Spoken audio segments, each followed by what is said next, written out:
राधे राधे दोस्तों, मेरा नाम चेतना है। इस वर्ष करवा चौथ 20 अक्टूबर 2024 को दिन रविवार को पड़ रही है। करवा चौथ का हमारे हिंदू धर्म में बहुत महत्व है। सुहागिन स्त्रियां अपने पति की दीर्घ आयु के लिए इस व्रत को करती हैं।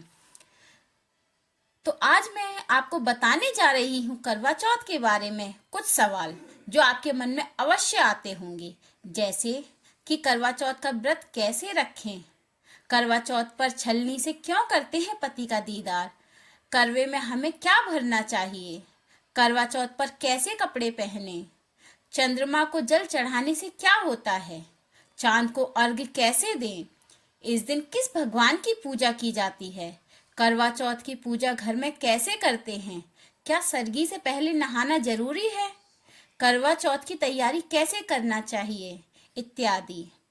तो इस वीडियो के माध्यम से आज मैं आपको आपके सारे सवालों के जवाब देने वाली हूँ। तो आइए शुरू करते हैं। पहला, करवा चौथ की तैयारी कैसे करनी चाहिए। करवा चौथ की तैयारी करने के लिए सबसे पहले थाली में एक दीपक रखें, इसमें मिट्टी का करवा रखें। इसके अलावा एक जल से भरा कलश रखें जिससे आप चंद्रमा को अर्घ देंगे, और एक छलनी का भी होना जरूरी है जिससे आप चांद के दर्शन करेंगे। दूसरा, छलनी से क्यों करते हैं पति का दीदार। यह माना जाता है कि छलनी में हजारों छेद होते हैं जिससे चांद के दर्शन करने से छेदों की संख्या जितने प्रतिबिंब दिखते हैं, उसके बाद छलनी से पति को देखते हैं तो पति की आयु उतनी ही गुना बढ़ जाती है। इसीलिए करवा चौथ का व्रत करने के बाद पहले चांद को और फिर पति को देखने के लिए छलनी का प्रयोग किया जाता है। तीसरा सवाल, करवे में क्या भरना चाहिए। इस पर कई मत हैं। कुछ लोग करवे में गेहूं और उसके ढक्कन को शक्कर से भरते हैं, फिर करवा पर 13 रोली की बिंदी लगाकर हाथ में गेहूं या चावल के दाने लेकर करवा चौथ की कथा सुनते हैं। फिर कथा सुनने के बाद करवा पर हाथ घुमाकर महिलाएं अपनी सास के पैर छूती हैं और उनको करवा देती हैं। और कई जगह पर करवे में दूध भी भरा जाता है और उसमें तांबे या चांदी का सिक्का डाला जाता है। चौथा सवाल, क्या सरगी से पहले नहाना जरूरी है। जी हाँ, करवा चौथ की तैयारी सुबह से ही शुरू हो जाती है। व्रत रखने वाली महिलाएं सूर्य के निकलने से पहले स्नान करती हैं और फिर अपनी सास के द्वारा दी गई सरगी खाती हैं। यह सरगी की थाली इस तरीके से तैयार की जाती है कि यह व्रत रखने वाली महिलाओं को पूरे दिन ऊर्जा प्रदान करें। पांचवा सवाल, करवा चौथ की पूजा घर में कैसे करें। करवा चौथ की पूजा करते समय एक लोटे में जल रखें, करवा चौथ व्रत का पाठ करें।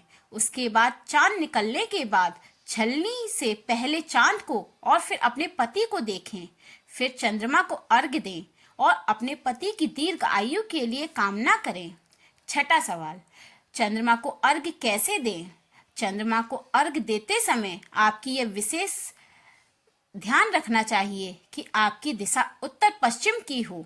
इस दिशा में मुख करके चंद्र को अर्घ्य देने से पूजा का पूर्ण फल प्राप्त होता है और वैवाहिक जीवन में खुशियां आती हैं। सातवां सवाल, करवा चौथ के दिन कौन सा रंग पहनना चाहिए। इस त्योहार में लाल रंग का पहनना सबसे शुभ माना जाता है।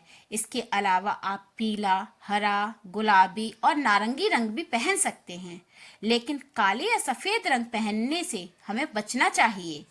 आठवां सवाल, करवा चौथ पर किस भगवान की पूजा करें। इस दिन पति की उम्र और सौभाग्य को बढ़ाने के लिए चंद्रमा की पूजा की जाती है। इसके अलावा भगवान शिव, माता पार्वती और गणेश जी की भी पूजा की जाती है।